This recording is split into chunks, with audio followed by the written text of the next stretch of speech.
Hi hello welcome back to channel study with music. അപ്പോൾ നമ്മുടെ ഇന്നത്തെ വീഡിയോ എന്ന് പറയുന്നത് ഓണം എക്സാം സ്റ്റഡി പ്ലാൻ തന്നെയാണ്. ഞാൻ നേരത്തെ ഒരു വീഡിയോ ഇട്ടിട്ടുണ്ട്, പക്ഷേ ഇപ്പോഴാണ് ഓണം എക്സാമിൻ്റെ ടൈം ടേബിൾ വരുന്നത്.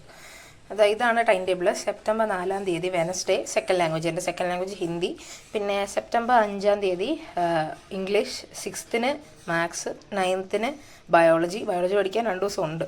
പിന്നെ 10th ഫിസിക്സ്, പിന്നെ 11th ഇല്ല, 12th കെമിസ്ട്രി. ഇത്രയാണ് നമ്മുടെ ഓണം എക്സാമിൻ്റെ ടൈം ടേബിൾ എന്ന് പറയുന്നത്. അപ്പം ഞാൻ നേരത്തെ ഇട്ട സ്റ്റഡി പ്ലാൻ അനുസരിച്ച് പഠിച്ച് പോയിട്ടുള്ളവർക്ക് ഇപ്പോൾ റിവൈസ് ചെയ്യാനുള്ള സമയം കാണും. എനിക്ക് ഏതാണ്ടൊക്കെ റിവൈസ് ചെയ്യണം ഇനി. പിന്നെ എനിക്ക് പെൻഡിങ് ആയിട്ട് കിടക്കുന്ന ഒരു 1-2 ചാപ്റ്റർ കൂടെ ഉണ്ട് കേട്ടോ. എന്ന് പറയുമ്പോൾ എനിക്ക് ബയോടെക്നോളജി ശരിക്ക് അറിയത്തില്ല. അതുപോലെ കെമിസ്ട്രിയാണ് കുറച്ച് ബുദ്ധിമുട്ട്. D&F ബ്ലോക്ക് ആയാലും മറ്റേ ഇലക്ട്രോ കെമിസ്ട്രി ആയാലും സംശയമുണ്ട്. പിന്നെ അതുപോലെ ഫിസിക്സിൻ്റെ ഒരു ചാപ്റ്റർ ഉണ്ട്, കറണ്ട് ഇലക്ട്രിസിറ്റി. അത് ഇത്രയാണ് എനിക്ക് ശരിക്കും പഠിക്കാനുള്ളത്. ബാക്കിയൊക്കെ ഏതാണ്ടൊക്കെ പഠിച്ചിട്ടുണ്ട്. ഇനി അതൊക്കെ ഒന്ന് റിവൈസ് ചെയ്യണം. ഇനി ദിവസങ്ങളിൽ, അതായത് ഇനി ഏതാണ്ട് ഒരു 17 ദിവസമുണ്ട്. സെപ്റ്റംബർ 4 എന്ന് പറയുമ്പോൾ ഇനി ഒരു 17 ദിവസത്തോളം ഉണ്ട്. ഈ 17 ദിവസം എന്ന് പറയുമ്പോൾ നമ്മുടെ കയ്യിലുള്ളത് ചാപ്റ്റേഴ്സിൻ്റെ എണ്ണം എന്ന് പറഞ്ഞു കഴിഞ്ഞാൽ ഇത്രയും ചാപ്റ്റേഴ്സാണ് ഉള്ളത്.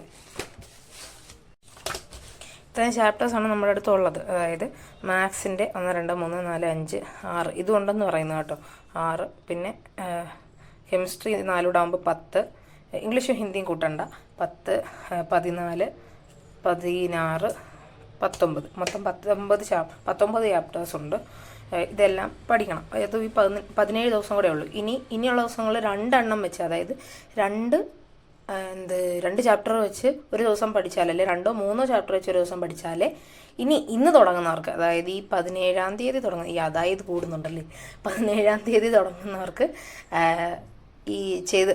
പഠിച്ച് തീർത്ത് റിവൈസ് ചെയ്യാൻ പറ്റത്തുള്ളൂ. അപ്പോൾ ഞാൻ ഇന്ന് എടുക്കുന്നതെന്ന് പറഞ്ഞു കഴിഞ്ഞാൽ ബയോടെക്നോളജി, അതുപോലെ principles of inheritance and variation. ഈ 2 ചാപ്റ്റേഴ്സാണ് ഇന്ന് ഫുള്ളായിട്ട് കംപ്ലീറ്റ് ചെയ്ത് അതിൻ്റെ ക്വസ്റ്റ്യൻസും എല്ലാം ചെയ്ത് തീർക്കണമെന്ന് വിചാരിക്കുന്നത്. നാളെ ഇതുപോലെ ചെയ്യാൻ വിചാരിക്കുന്നുണ്ട്. ഇന്ന് സാറ്റർഡേ സൺഡേ ആണ്. നമ്മുടെ നോർമൽ സ്റ്റഡി പ്ലാനിൽ പോകണം. ഞാൻ നേരത്തെ കഴിഞ്ഞ ദിവസം ആ വീഡിയോ ഇട്ടിട്ടുണ്ട്. അപ്പോൾ ആ സ്റ്റഡി പ്ലാൻ എനിക്ക് തുടർന്ന് പോകണം. അപ്പം ഈ ദിവസങ്ങളിൽ എനിക്ക് ഫുള്ളായിട്ട് കംപ്ലീറ്റ് ചെയ്യണമെന്ന് ആഗ്രഹമുള്ള ഈ 2 ചാപ്റ്ററാണ് മൊത്തത്തിൽ, അതായത് റിവിഷൻ പ്ലസ് ഇത്. പിന്നെ ഇത് കഴിയുമ്പം റിവിഷൻ ഒന്നുകൂടെ ചെയ്യുന്നുള്ളതേ ഉള്ളൂ. അതാണപ്പോൾ എൻ്റെ ഇന്നത്തെ ഒരു പരിപാടി എന്ന് പറയുന്നത്. അപ്പോൾ നമ്മുടെ ഓണം എക്സാം വരുവാണ്. എന്തായാലും നിങ്ങൾക്കും പഠിക്കണം, എനിക്കും പഠിക്കണം. അപ്പോൾ നമുക്ക് ഒരുമിച്ച് പഠിച്ചു പോയാലും. എനിക്കങ്ങനെ ഒരു ചിന്തയുണ്ട്. എന്ന് പറഞ്ഞാൽ ഞാൻ മൺഡേ തൊട്ട് ശരിക്ക് പ്രോപ്പറായിട്ട് റിവൈസ് അല്ലെങ്കിൽ പഠിക്കാൻ സ്റ്റാർട്ട് ചെയ്യണം. ഇന്നും നാളെ ആയിട്ട് കുറച്ച് അല്ലാത്ത പോർഷൻസ്, അതായത് തീരെ അറിയാത്ത പോർഷൻസാണ് കംപ്ലീറ്റ് ചെയ്യാൻ പോകുന്നത്. മൺഡേ തൊട്ടെന്ന് പറഞ്ഞാൽ നമുക്ക് റിവിഷനും അല്ലെങ്കിൽ നേരത്തെ അറിയാവുന്നതൊക്കെ ഒന്നുകൂടെ പൊടി തട്ടിയൊക്കെ എടുക്കണം. അപ്പോൾ എനിക്ക് തോന്നുന്നു നമുക്ക് ഒരുമിച്ച് മുന്നോട്ട് പോകാൻ സാധിക്കുമെങ്കിൽ, നിങ്ങൾക്ക് താല്പര്യമുണ്ടെങ്കിൽ നിങ്ങൾ കമൻറ്റ് ചെയ്യുക. നമുക്ക് ഒരുമിച്ചൊരു സ്റ്റഡി ചലഞ്ചായിട്ട് തന്നെ ചെയ്യാം. ഒരു 10 ദിവസത്തിനുള്ളിൽ അല്ലെങ്കിൽ ഒരു 9 ദിവസം മതിയല്ലോ. നമുക്ക് ടോട്ടൽ 19 ചാപ്റ്റേഴ്സാണുള്ളത്. 2 എണ്ണം വെച്ച് ഒരു ദിവസം പഠിച്ചാൽ നമുക്ക് 9 അല്ലെങ്കിൽ 10 ദിവസത്തിൻ്റെ ആവശ്യം വരത്തുള്ളൂ. ബാക്കി നമുക്ക് 6 ദിവസം റിവൈസ് ചെയ്യാൻ കിട്ടും. അങ്ങനെ ആവട്ടെ. അപ്പോൾ നിങ്ങൾക്ക് താല്പര്യമുണ്ടെങ്കിൽ നിങ്ങൾ കമൻറ്റ് ചെയ്യുക കേട്ടോ. അപ്പോൾ നമുക്ക് ഒരുമിച്ച് പഠിച്ചു പോകാം. ഞാൻ ഡെയിലി വീഡിയോ അപ്ലോഡ് ചെയ്യാം. മൺഡേ തൊട്ട് ഡെയിലി വൈകിട്ട് വീഡിയോ അപ്ലോഡ് ചെയ്യാം. എന്തൊക്കെയാണ് ഞാൻ അന്ന് പഠിക്കുന്നത്, അല്ലെങ്കിൽ എങ്ങനെയൊക്കെയാണ് പഠിക്കുന്നത്, എൻ്റെ നോട്ട്സൊക്കെ ഞാൻ പറ്റുവാണെങ്കിൽ അന്ന് തന്നെ അപ്ലോഡ് ചെയ്യാം. വൈകിട്ട് സ്കൂളിൽ നിന്ന് വന്നിട്ട് അപ്ലോഡ് ചെയ്യാം. പിന്നെ എൻ്റെ ഒരു പ്ലാൻ എന്ന് പറയുന്നത്, നമ്മുടെ ഈ മൺഡേ സ്റ്റാർട്ട് ചെയ്ത് ഒരു 9 ദിവസം, മൺഡേ എന്ന് പറയുമ്പോൾ 19, 20, 21, 22, 23, 24, 25, 26, 27 തീയതി ആകുമ്പോൾ നമ്മുടെ പോർഷൻസ് എല്ലാം ഫുള്ളി കംപ്ലീറ്റ് ചെയ്യണം. 2 ചാപ്റ്റർ വെച്ച് ഒരു ദിവസം എടുക്കുകയാണെങ്കിലുള്ള കണക്കാണ് ഞാൻ പറഞ്ഞത്. 9 ദിവസം, 27 തീയതി. പിന്നെ 28, 29, 30, 31, 32, 1, 2, 3, 7 ദിവസം നമുക്ക് റിവൈസ് ചെയ്യാൻ കിട്ടും. ക്വസ്റ്റ്യൻസ് PYQ ചെയ്യുക, റിവൈസ് ചെയ്യാം, ഇതിനൊക്കെ കിട്ടും. അപ്പോൾ അതാണ് എൻ്റെ ഒരു പ്ലാൻ എന്ന് പറയുന്നത്. അതുപോലെ ലാംഗ്വേജ് പഠിക്കാനാണെങ്കിലും ഈ 7 ദിവസത്തിനുള്ളിൽ നമുക്ക് ലാംഗ്വേജസ് പഠിച്ച് തീർക്കാവുന്നേ ഉള്ളൂ. ഇംഗ്ലീഷൊക്കെ ആണെങ്കിലും അതിൻ്റെയൊക്കെ ഞാൻ വ്ലോഗ് ഇടാം. നിങ്ങൾക്ക് താല്പര്യമുണ്ടെങ്കിൽ മറക്കാതെ കമൻറ്റ് ഇടുക കേട്ടോ. ചിലപ്പോൾ ഈ ചാപ്റ്റേഴ്സൊന്നും ഇതുവരെ തൊട്ട് നോക്കാത്തവർ പോലും ഉണ്ടായിരിക്കും. അതൊന്നും കുഴപ്പമുള്ള കാര്യമല്ല. വി ക്യാൻ ഡു ഇറ്റ് എന്നുള്ളൊരു മെൻറ്റാലിറ്റി, ഐ ക്യാൻ എന്നുള്ളൊരു മെൻറ്റാലിറ്റി മാത്രം മതി. നമ്മൾ മനുഷ്യർക്ക് പറ്റാത്തതായിട്ടൊന്നുമില്ല എന്നാണ് പറയുന്നത്. ആർക്കും ബുദ്ധിയില്ലാത്തവരോ അല്ലെങ്കിൽ പഠിക്കാൻ കഴിവില്ലാത്തവരോ അല്ല. ഓരോരുത്തരും അത് യൂസ് ചെയ്യുന്ന വേയിലാണ് ഡിഫറൻസ് വരുന്നത്. ആർക്കും എക്സ്ട്രാ ബുദ്ധിയൊന്നും ദൈവം കൊടുത്തിട്ടില്ല. എല്ലാവർക്കും സെയിം ലെവലാണ്. പക്ഷേ അവരത് യൂസ് ചെയ്യുക, നമ്മുടെ ബ്രെയിൻ യൂസ് ചെയ്യുന്നതിൻ്റെ രീതി കൊണ്ടാണ് ഓരോരുത്തരും വ്യത്യസ്തരായിരിക്കുന്നത്. അപ്പം നമുക്ക് പറ്റാത്തതായിട്ടൊന്നുമില്ല, നിങ്ങളെ കൊണ്ട് പറ്റും. നിങ്ങൾ തീരെ ഒന്നും അറിയാത്തവരാണെങ്കിലും ഈ 9 ദിവസം കൊണ്ട് നിങ്ങൾക്ക് നല്ല രീതിക്ക് മാർക്ക് സ്കോർ ചെയ്യാൻ പറ്റും. അതായത് ഒരു ദിവസം 2 ചാപ്റ്റർ വീതം ശരിക്ക് പഠിക്കാം. നിങ്ങൾ ട്യൂഷനുള്ളവരാണെങ്കിൽ ട്യൂഷനുള്ള നോട്ട്സ് ഉണ്ടായിരിക്കും, നല്ല ക്ലാസ് ആണെങ്കിൽ സ്കൂളിലുള്ള നോട്ട്സ് ഉണ്ടായിരിക്കും. ഇതൊന്നും ഇല്ലെങ്കിൽ യൂട്യൂബിൽ നല്ല ക്ലാസ്സുകളുണ്ട്, അത് കണ്ടിട്ടായാലും നിങ്ങൾക്ക് ഇഷ്ടമുള്ള രീതിയിൽ അന്ന് നിങ്ങൾ വിചാരിക്കുന്ന ആ ഒരു പോർഷൻ കംപ്ലീറ്റ് ചെയ്തിട്ടേ ഉറങ്ങാവൂ. അതാണ്. നിങ്ങളിപ്പോൾ സ്കൂളിൽ നിന്ന് വരുമ്പോൾ, എനിക്കിപ്പോൾ എക്സ്ട്രാ ക്ലാസ് ഒക്കെ ഉള്ളതുകൊണ്ട് നമ്മൾ 5:30 ആവും സ്കൂൾ വിടാൻ. 5:30 to 6 മണി വിചാരിച്ചോ, 6 മണി ആകുമ്പോഴത്തേക്ക് ഞാൻ വീട്ടിലെത്തും. 6 മണിക്ക് മുമ്പേ വീട്ടിലെത്തും. പിന്നെ കുറച്ച് നേരം നമ്മൾ റെസ്റ്റൊക്കെ എടുത്ത് 7 മണിയായിട്ടേ പഠിക്കാനിരിക്കത്തുള്ളൂ. 7 തൊട്ട് 9 വരേക്കുള്ളിൽ നമുക്ക് ഒരു ചാപ്റ്റർ കംപ്ലീറ്റ് ചെയ്യാം അല്ലേ. പിന്നെ 9 തൊട്ട് ഒരു 11 വരെയെങ്കിലും ഇരുന്ന് കഴിഞ്ഞാൽ ഒരു ചാപ്റ്റർ കംപ്ലീറ്റ് ചെയ്യാം. അത്ര വലിയ ചാപ്റ്റേഴ്സ് എന്ന് പറയുന്നത് അപൂർവം ഒരു 1-2 ചാപ്റ്റേഴ്സ് മാത്രമേ ഒരുപാട് വലുതായിട്ടുള്ളതുള്ളൂ. അപ്പോൾ തീരെ അറിയാത്തവരാണെങ്കിലും ബേസിക് ആയിട്ടുള്ളത് കുറച്ചെങ്കിലും അറിയാമെങ്കിൽ നിങ്ങൾക്ക് കുഴപ്പമില്ല, നിങ്ങൾക്ക് അത്യാവശ്യം മാർക്ക് സ്കോർ ചെയ്യാൻ പറ്റും കേട്ടോ. പിന്നെ ഡെറിവേഷൻസ് ഒക്കെ അല്ലേ, അത് നമുക്ക് കാണാതെ എഴുതി പഠിക്കാവുന്നതേ ഉള്ളൂ. മാത്സൊക്കെ നമുക്ക് ഏറെക്കുറെ പുതിയ റിലേഷൻ ആൻഡ് ഫംഗ്ഷനൊക്കെ പുതിയതാണ്. പിന്നെ മെട്രിസസ് പുതിയതാണ്, ഡിറ്റർമിനൻസ് പുതിയതാണ്. കണ്ടിന്യൂറ്റി ഒക്കെ ഉള്ളിച്ചിരി ടഫുള്ളത്, അതൊക്കെ നിങ്ങൾ ഒന്നുകൂടെ പഴയതൊക്കെ ഒന്ന് പൊടി തട്ടി എടുത്താൽ മതി. അപ്പം ആർക്കും പറ്റാത്തവരായിട്ടൊന്നുമില്ല, ആർക്കും പഠിക്കാൻ കഴിവില്ലാത്തവരൊന്നുമല്ല, എല്ലാവർക്കും പറ്റും. നിങ്ങളുടെ ആ ഒരു വിൽ പവർ അല്ലെ, നിങ്ങളുടെ ഒരു മെൻറ്റാലിറ്റിയുടെ മാത്രം ഒരു ചേഞ്ച് വരുത്തി കഴിഞ്ഞാൽ നിങ്ങൾക്കും ശരിക്കും പഠിക്കാൻ പറ്റും. പക്ഷെ കൺസിസ്റ്റൻസീസ് ദ കീ എന്ന് കേട്ടിട്ടില്ലേ. എന്നും ഇപ്പം ആദ്യത്തെ 2 ദിവസം നല്ലതായിട്ട് പോയെന്ന് പറഞ്ഞിട്ട് അടുത്ത ദിവസം കഴിഞ്ഞ 2 ദിവസം ഞാൻ നന്നായിട്ട് പഠിച്ചു, ഇനിയും പഠിച്ചില്ലെങ്കിലും കുഴപ്പമില്ലെന്ന് വെച്ച് കഴിഞ്ഞാൽ അങ്ങനെയല്ല. ഈ ഒരു വർഷം അല്ലെ ഈ ഒരു 10 ദിവസം നിങ്ങൾ ഓണം എക്സാം കണക്കിലെടുക്കുക. ഈ ഒരു 10 ദിവസം നിങ്ങൾ ശരിക്കും പഠിച്ചു കഴിഞ്ഞാൽ അത്രയും പോർഷൻസ് നിങ്ങൾ മനസ്സിൽ കയറി കഴിഞ്ഞു ഫൈനൽ എക്സാമിലേക്കുള്ളത്. ഈ ഒരു പോർഷൻസ് തന്നെ അത്യാവശ്യം നല്ലൊരു മാർക്കിൻ്റെ കണ്ടൻറ്റ് കിടപ്പുണ്ട്. ഇതത്രയും നിങ്ങൾക്ക് അറിയാമെങ്കിൽ ക്വസ്റ്റ്യൻസ് പിന്നെയും ചെയ്യുമ്പോൾ അത് മറക്കത്തില്ല. ഇടയ്ക്കിടയ്ക്ക് ഇതൊന്ന് പൊടി തട്ടി എടുക്കണം, ഇല്ലെങ്കിൽ അത് മൊത്തത്തിൽ മറന്നു പോകാനുള്ള സാധ്യതയുണ്ട്. അപ്പോൾ വി ക്യാൻ ഡു ഇറ്റ്. നിങ്ങൾക്ക് താല്പര്യമുണ്ടെങ്കിൽ, ഞാൻ പിന്നെയും പറയുന്നു, നിങ്ങൾക്ക് താല്പര്യമുണ്ടെങ്കിൽ കമൻറ്റ് ചെയ്യാൻ മറക്കരുത് കേട്ടോ. നമുക്ക് ഒരുമിച്ച് മുന്നോട്ട് പോവാം, മൺഡേ ടു അടുത്ത ചൊവ്വാഴ്ച വരെ. പിന്നെ ഈ ക്യാമറ കിടന്ന് അനങ്ങുന്നതെന്ന് പറയുന്നത് എൻ്റെ ട്രൈപ്പോഡ് ലൈറ്റായിട്ടൊന്ന് ഒടിഞ്ഞ്, അതുകൊണ്ടാണ്. ഈ ട്രൈപ്പോഡ് ഉണ്ടായിരുന്നു എൻ്റെ കയ്യിൽ. അപ്പോൾ അത് ഞാൻ ഇന്നലെ ജസ്റ്റ് എടുത്തൊന്ന് കറക്കി വയ്ക്കുക, എൻ്റെ തുമ്പൊടിഞ്ഞു പോകുന്നു. ഇനി അത് ഒട്ടിക്കാൻ പാടായതുകൊണ്ട് ഇനി പുതിയത് വാങ്ങിക്കേണ്ടി വരും. അപ്പോൾ അതുകൊണ്ടാണ് ഈ ക്യാമറ അനങ്ങുന്നത്. അതെന്തെങ്കിലും ബുദ്ധിമുട്ടുണ്ടെങ്കിൽ ഒന്ന് ക്ഷമിക്കണം കേട്ടോ. പിന്നെ അതുപോലെ കമൻറ്റിൽ വരുന്ന ചോദ്യങ്ങളൊക്കെ ഉണ്ട് ഈ ഓൺലൈൻ ക്ലാസ്സസിനെയൊക്കെ പറ്റിയിട്ട്. ഓൺലൈൻ ക്ലാസ്സുകളുടെ കുഴപ്പമെന്ന് പറഞ്ഞു കഴിഞ്ഞാൽ നമ്മൾ പ്രൊഡക്റ്റീവായിട്ട് നമ്മൾ തന്നെ പഠിക്കാതെ ശരിയാകത്തില്ല. ഞാൻ ഓഫ്ലൈൻ ഉണ്ട്, ഓൺലൈൻ വേണോ എന്നൊക്കെ ചോദിക്കുന്നുണ്ട്. അപ്പോൾ അതെന്ന് പറഞ്ഞു കഴിഞ്ഞാൽ എനിക്ക് ബ്രീഫായിട്ട് കമൻറ്റ് ഇടാൻ പറ്റാത്തതുകൊണ്ടാണ് ഞാൻ വീഡിയോ തന്നെ പറയുന്നത്. എന്താണെന്ന് വെച്ചാൽ ഈ ഓൺലൈൻ ക്ലാസ്സുകൾക്കുള്ളൊരു ഡ്രോബാക്ക് എന്ന് പറഞ്ഞു കഴിഞ്ഞാൽ നമ്മൾ വിചാരിക്കാൻ നമ്മൾ പഠിക്കത്തില്ല.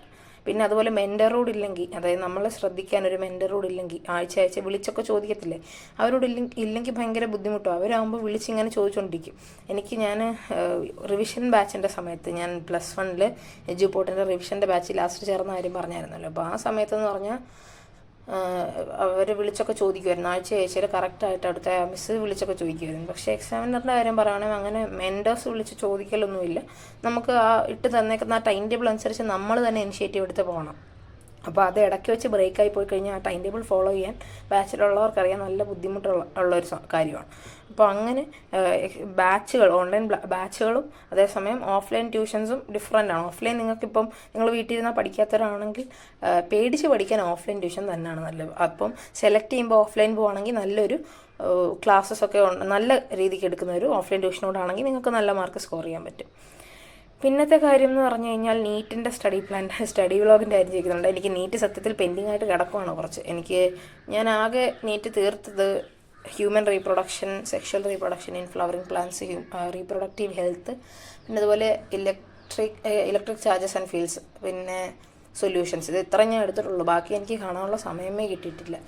അതുകൊണ്ട് ഇനി ഈ വരുന്ന ദിവസങ്ങളിൽ ഇപ്പം ഒരുപാട് അവധി വരുന്നുണ്ടല്ലോ. ഇന്നിപ്പോൾ ചിങ്ങ 1 കഴിഞ്ഞ് ഇനി കുറച്ച് അവധികളൊക്കെ വരുന്നുണ്ട്. ശ്രീകൃഷ്ണ ജയന്തി ഉണ്ട്, അയ്യങ്കാളി ജയന്തി ഉണ്ട്, ശ്രീനാരായണ ഗുരു ജയന്തി ഉണ്ട്, അങ്ങനെയൊക്കെ പബ്ലിക് ഹോളിഡേയ്സ് ഉണ്ട്.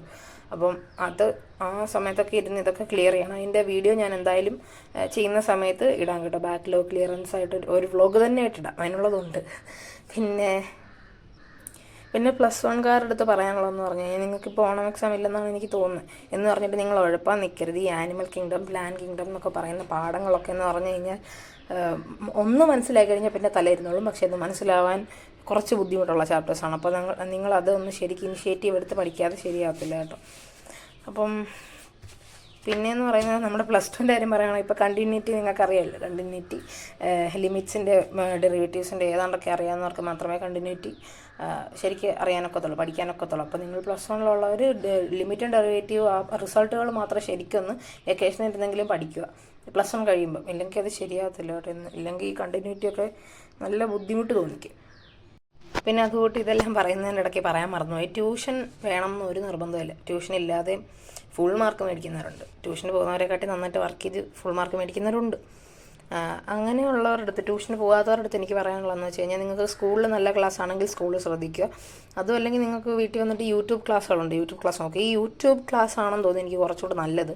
എന്താണെന്ന് വെച്ച് കഴിഞ്ഞാൽ, ബാച്ചിൽ ചേർന്നാലുള്ള കുഴപ്പം ഈ വീഡിയോയുടെ കാര്യം മാത്രമേ ഉള്ളൂ കേട്ടോ. വീഡിയോയുടെ ലെങ്ത്തിൻ്റെ കാര്യം മാത്രമേ ഉള്ളൂ. വീഡിയോ നമുക്കിപ്പം യൂട്യൂബിൽ ഏതാണ്ട് മാക്സിമം ഒരു വലിയ ചാപ്റ്റർ ആണെങ്കിൽ അതൊരു 2.5 മണിക്കൂറിനുള്ളിൽ തീർക്കും.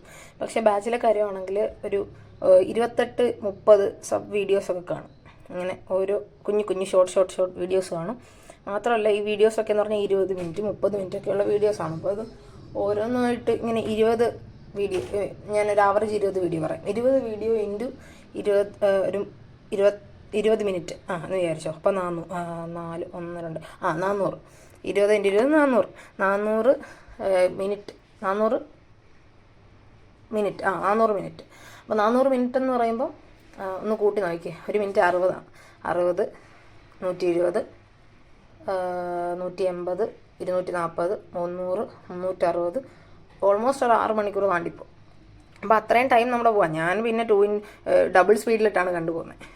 അറിയാവുന്നതൊക്കെ വരുമ്പോൾ സ്കിപ്പ് ചെയ്യുക, അങ്ങനെയൊക്കെ ചെയ്യുന്നുണ്ട്. അപ്പം ക്ലാസ്സിൽ നമ്മുടെ ബാച്ചിൻ്റെ ക്ലാസ്സിലുള്ള ഒരു കുഴപ്പമെന്ന് പറഞ്ഞാൽ അതാണ്, ഈ ടൈം കൺസ്യൂമിങ് ആണ്. പക്ഷേ PYQ ചെയ്യുമ്പോഴാണേലും ഈ നീറ്റിനെ ബേസ് ചെയ്ത് DPP ചെയ്യുന്നതാണേലും അതൊക്കെ നല്ല കേട്ടോ. നമ്മൾ യൂട്യൂബിനെക്കാട്ടിൽ കുറച്ചുകൂടെ അഡ്വാൻസ്ഡ് ആയിട്ടാണ്. ഈ ക്ലാസ്സിന് ലെങ്ത്ത് വരുന്നതെന്ന് പറഞ്ഞു കഴിഞ്ഞാൽ പിന്നെ ഒരു കാര്യമുണ്ട്, നമുക്ക് ഒറ്റയടിക്ക് ഇത് കാണാൻ തരുമല്ല, നമുക്ക് ഓരോ ദിവസമായിട്ട് തരുവാണെങ്കിൽ ടൈം ടേബിൾ അനുസരിച്ച് ഒരു ദിവസം 5 ക്ലാസ് 2 ക്ലാസ് അങ്ങനെയൊക്കെ ഉള്ള ഇതൊക്കെയാണ്. 5 ക്ലാസ് അല്ലേ 4 ക്ലാസ്, അതാണ് മിനിമം. അപ്പം ഇതെന്ന് പറഞ്ഞാൽ ഇതിനകത്ത് തന്നെ ഇത്രയും ലെങ്ത്ത് വരാനുള്ള കാരണം എന്ന് പറഞ്ഞു കഴിഞ്ഞാൽ, ഈ സ്ലോ ആയിട്ട് എടുത്തു പോകുന്ന മാത്രമല്ല, ഓരോ കോൺസെപ്റ്റും തറവായിട്ട് ഇങ്ങനെ പഠിപ്പിച്ച് പോകുന്നത് കൊണ്ടാണ് ഇത്ര ലെങ്ത്ത് വരുന്നത്. അതുകൊണ്ട് അവരെ കുറ്റം പറയാൻ പറ്റത്തില്ല. ഒരു അഡ്വാൻറ്റേജുമാണ്, അതുപോലെ ഒരു ഡ്രോബാക്കുമാണ്. ഈ നമ്മളൊരു ചാപ്റ്റർ പഠിച്ചതാണെന്ന് വിചാരിച്ച് അത് വിട്ട് കളയരുത്. എന്ന് പറഞ്ഞാൽ ഇപ്പോൾ ഇന്ന് നമ്മൾ പഠിച്ചു, പിന്നെ നമ്മളത് തുറന്നു നോക്കത്തില്ല. എക്സാമിൻ്റെ തലേന്ന് നോക്കിക്കഴിഞ്ഞാൽ അത് ശരിയാകത്തില്ല, നമുക്കൊന്നും ഓർമ്മയും വരത്തില്ല. അപ്പോൾ ഞാനിപ്പോൾ ഇതിനകത്ത് പഠിച്ചെന്ന് പറഞ്ഞ ചാപ്റ്റേഴ്സ് ഇല്ലേ, അതും ഞാൻ ഒന്നുകൂടെ റിവൈസ് ചെയ്യാൻ നോക്കുന്നുണ്ട്. ഈ 17 ദിവസത്തിനുള്ളിൽ ഓരോ ദിവസം 2-3 ചാപ്റ്റേഴ്സ് വെച്ച് പഠിച്ചിട്ട് ഒരെണ്ണം റിവൈസ് ചെയ്യുക. ഈ 3ാമത്തെ ചാപ്റ്റർ ഇപ്പോൾ രണ്ടെണ്ണം പഠിക്കണം എന്തായാലും ഒരു ദിവസം. അതല്ലാതെ മൂന്നാമത് എടുക്കുന്ന ചാപ്റ്റർ റിവൈസ് ചെയ്യാമെന്നാണ് വിചാരിക്കുന്നത്. പിന്നുള്ളൊരു കാര്യം എന്ന് പറഞ്ഞു കഴിഞ്ഞാൽ, ഇന്ന് തന്നെ തുടങ്ങുക. ഇനി നാളെ നാളെ വെച്ച് കഴിഞ്ഞ് കഴിഞ്ഞാൽ ഒരിക്കലും നാളെ തന്നെ തുടങ്ങാനൊക്കത്തില്ല. ഇന്ന് പറഞ്ഞിട്ട് തന്നെ അടുത്ത ദിവസം പിന്നെ അവസാനം പരീക്ഷയുടെ തലേന്ന് ഇതെല്ലാം കൂടി ഇരുന്ന് പഠിക്കൽ നടക്കുന്ന കാര്യമല്ലെന്ന് നമുക്കറിയാം. പ്ലസ് 2കാർക്ക് അറിയാം, പ്ലസ് 1കാർക്ക് എത്രത്തോളം അറിയാമെന്നറിയത്തില്ല. അത് നിങ്ങൾക്ക് എക്സാം വരുമ്പോഴേ മനസ്സിലാകത്തുള്ളൂ. തലേന്ന് ഇരുന്ന് പഠിക്കാൻ പറ്റിയ ഒരു ഇതല്ല. എന്നാലും പഠിച്ച് അത്ര കാലിബർ ഉള്ളവരാണെങ്കിൽ നിങ്ങൾക്ക് പഠിക്കാം. പക്ഷേ ഫുൾ മാർക്കിലേക്ക് എത്താൻ സാധിക്കുമോ എന്ന് എനിക്കറിയത്തില്ല, എനിക്ക് തോന്നുന്നുമില്ല. തലയും കുത്തിയിരുന്ന് പഠിച്ചാലേ ശരിയാകത്തുള്ളൂ ഈ 2 വർഷം. പിന്നെ അത് കഴിഞ്ഞ് നിങ്ങൾ പല കോഴ്സിലേക്കല്ലേ വന്നു നിങ്ങളെല്ലാവരും. അപ്പോൾ ഈ 2 വർഷം കഷ്ടപ്പെട്ട് കഴിഞ്ഞാൽ നിങ്ങൾക്ക് നല്ലൊരു റിസൾട്ട് കിട്ടുമെന്നാണ് എനിക്ക് തോന്നുന്നത്. അപ്പം പിന്നെ പറയാനുള്ളതെന്ന് പറഞ്ഞാൽ, ഇന്ന് രാത്രി ഞാനിപ്പം വൈകിട്ട് ഇടത്തില്ലേ വീഡിയോ. ഇന്ന് 17-ാം തീയതി വൈകിട്ട് വീഡിയോ ഇടും. അപ്പോൾ ഇന്ന് നിങ്ങൾ ഇത് കാണുന്ന ഒരാൾ ഇന്ന് രാത്രി തന്നെ തുടങ്ങുക മാക്സിമം. ഇന്ന് രാത്രി എന്ന് പറയുമ്പോൾ 2 ചാപ്റ്റേഴ്സ് പഠിക്കാനുള്ള സമയമൊക്കെ ഉണ്ട്, അല്ലെങ്കിൽ ഒരു ചാപ്റ്ററെങ്കിലും പഠിക്കാനുള്ള സമയമുണ്ട്. ഇന്നെങ്കിൽ ഇന്ന് അത്രയെങ്കിൽ അത്രയും. അപ്പോൾ അത്രയും എങ്കിലും പഠിച്ച് സ്റ്റാർട്ട് ചെയ്താലേ സമയത്തിനുള്ളിൽ തീർക്കാനൊക്കത്തുള്ളൂ കേട്ടോ. പിന്നെ അതുപോലെ തന്നെ PYQ എന്ന് പറയുന്നത് വളരെ ഇമ്പോർട്ടൻ്റ് ആയതുകൊണ്ട് തന്നെ ഞാൻ മാത്സിൻ്റെയും കെമിസ്ട്രിയുടെയും ഫിസിക്സിൻ്റെ മേടിച്ചില്ല. പിന്നെ ബയോളജിയുടെയൊക്കെ ക്വസ്റ്റ്യൻ ബാങ്ക് മേടിച്ചിട്ടുണ്ടായിരുന്നു. ഗൈഡല്ല, ക്വസ്റ്റ്യൻ ബാങ്ക്. അപ്പോൾ ഇതാണ് ബയോളജിയുടെ ക്വസ്റ്റ്യൻ ബാങ്ക് എന്ന് പറയുന്നത്. കാണാവോ, ഇതാണ് ബയോളജിയുടെ ക്വസ്റ്റ്യൻ ബാങ്ക്. ഇതിനകത്ത് മാർച്ച് 2008 തൊട്ട് 2024, അതായത് കഴിഞ്ഞ വർഷം ലാസ്റ്റ് എക്സാം വരെയുള്ള ക്വസ്റ്റ്യൻസ് എല്ലാം ഉണ്ട്. അപ്പോൾ ഇതിനകത്ത് എനിക്ക് നല്ല യൂസ്ഫുൾ ആയിട്ടാണ് തോന്നിയത്. നമ്മൾ ആദ്യമേ എടുത്ത് നോക്കിക്കഴിഞ്ഞാൽ ഒന്നും മനസ്സിലാകത്തില്ല. നമ്മൾ ചാപ്റ്റർ എല്ലാം പഠിച്ച് കഴിഞ്ഞിട്ട് ഇങ്ങനെ ഓരോ ക്വസ്റ്റ്യനായിട്ട് റിവൈസ് ചെയ്ത് പോകുമ്പോഴത്തേക്ക് മനസ്സിലാവും. ഓരോ ക്വസ്റ്റ്യൻ എടുത്തിട്ട് അതിൻ്റെ ആൻസർ മറച്ചു പിടിച്ചിട്ട് അത് നമ്മൾ തന്നെ പറഞ്ഞു നോക്കണം. എന്നിട്ട് തെറ്റാണെങ്കിൽ ഒന്നുകൂടെ ശരിക്കും വായിക്കണം. ശരിയാണെങ്കിൽ നമുക്കത് ജസ്റ്റ് ഒരു പെൻസിൽ എന്തെങ്കിലും ഇട്ട് ജസ്റ്റ് ഒരു ടിക്ക് ഇട്ടിട്ട് അത് നമുക്ക് ഏതാണ്ട് ഐഡിയ അറിയാമെന്ന് അർത്ഥം. ടിക്ക് ഇട്ടിട്ട് അടുത്ത ഇതിലേക്ക് പോവാം. അപ്പോൾ പിന്നെ ഷോർട്ട് നോട്ട്സിൻ്റെ കാര്യം ചോദിക്കുന്നുണ്ട്. ഷോർട്ട് നോട്ട്സ് ഞാൻ ചെയ്യുന്നുണ്ട്, പക്ഷേ എനിക്ക് ഇൻസ്റ്റാഗ്രാമിലായാലും ഇതിനകത്തായാലും DM ഒക്കെ വരുന്നുണ്ട്. ഷോർട്ട് നോട്ട്സ് കാണിക്കൂ. അതെന്താണെന്ന് വെച്ച് കഴിഞ്ഞാൽ നമ്മൾ ബൾക്കായിട്ട് എടുത്ത് അപ്ലോഡ് ചെയ്യുന്നതെന്നൊക്കെ പറഞ്ഞു കഴിഞ്ഞാൽ കുറച്ച് പ്രാക്ടിക്കൽ അല്ലാത്ത കാര്യമാണ്. അപ്പോൾ ഞാൻ ഇതിനകത്തിൽ ഇങ്ങനെ വീഡിയോ എടുക്കുന്നതിൻ്റെ കൂട്ടത്തിൽ കാണിച്ചു പോകാം കേട്ടോ. ഇങ്ങനെ ഇത് എന്താ പറയുന്നത്, വീഡിയോ ഷോർട്ട് നോട്ട്സ് എടുത്ത് നമ്മളത് PDF ആക്കി അല്ലെങ്കിൽ പിക്ചറാക്കി അത് ഓരോന്നായിട്ട് സെൻഡ് ചെയ്യുക ഒരുപാട് ടൈം പോകുന്ന ഇടപാടാണ്. അപ്പം നമ്മളെന്തായാലും ഇങ്ങനെ വീഡിയോ കാണിക്കുന്നതിനിടയ്ക്ക് മറിച്ച് കാണിക്കുവാണെങ്കിൽ നിങ്ങൾക്ക് കാണുകയും ചെയ്യാം, എൻ്റെ സമയം ഒരുപാട് പോകത്തില്ല. അപ്പം അങ്ങനെ ഞാൻ വീഡിയോയുടെ ഇടയ്ക്ക് ഇൻക്ലൂഡ് ചെയ്യാൻ ശ്രമിക്കാം കേട്ടോ. ഇന്നിപ്പോൾ സാറ്റർഡേ ആണ്, ഏതാണ്ട് ഇപ്പം 10 മണിയോട് അടുക്കാറായി. അപ്പം 10:30-ക്കാണ് നമ്മൾ സാധാരണ സാറ്റർഡേ സ്റ്റാർട്ട് ചെയ്യുന്നത്.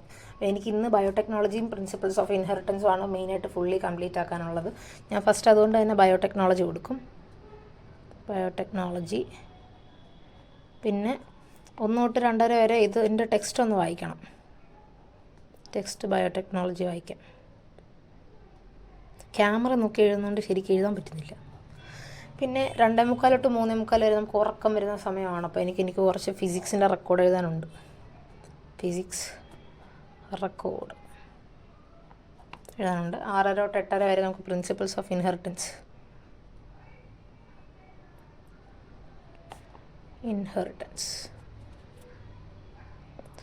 9:30 to 10:30 എന്ത് ചെയ്യും, അത് നമുക്കിതിൻ്റെയൊക്കെ PYQ ചെയ്യാം. ബയോടെക്നോളജിയുടെയും പ്രിൻസിപ്പിൾസ് ഓഫ് ഇൻഹെറിറ്റൻസിൻ്റെയും PYQ ചെയ്യാം. രാത്രി ഇംഗ്ലീഷ് കുറച്ച് ടെക്സ്റ്റ് വായിക്കാനുണ്ട്. അപ്പോൾ ഇത്രയാണ് ഞാൻ ഇന്ന് സാറ്റർഡേ ചെയ്യാൻ ഉദ്ദേശിക്കുന്നത്. അപ്പോൾ നിങ്ങൾ എവിടെ വരെയായി നിങ്ങൾ പഠിച്ചൊക്കെ ഒന്ന് കമൻറ്റ് ചെയ്യുക. അതുപോലെ ഞാൻ മുമ്പേ പറഞ്ഞ സ്റ്റഡി പ്ലാനിൽ നിങ്ങൾക്ക് ഇൻട്രസ്റ്റ് ഉണ്ടെങ്കിൽ കമൻറ്റ് ചെയ്യാൻ മറക്കല്ലേ. അപ്പോൾ ഇത്രയുള്ളൂ നമ്മുടെ ഇന്നത്തെ വീഡിയോ ഇഷ്ടപ്പെട്ടെങ്കിൽ ലൈക്ക് ചെയ്യുക, ഷെയർ ചെയ്യുക. അതുപോലെ നമ്മുടെ ചാനലൊന്ന് സബ്സ്ക്രൈബ് ചെയ്യുക. ഇൻസ്റ്റാഗ്രാം അക്കൗണ്ട് ഫോളോ ചെയ്യാൻ മറക്കല്ലേ. ഒരുപാട് പേര് ഇൻസ്റ്റാഗ്രാം ഫോളോ ചെയ്തിട്ടില്ല.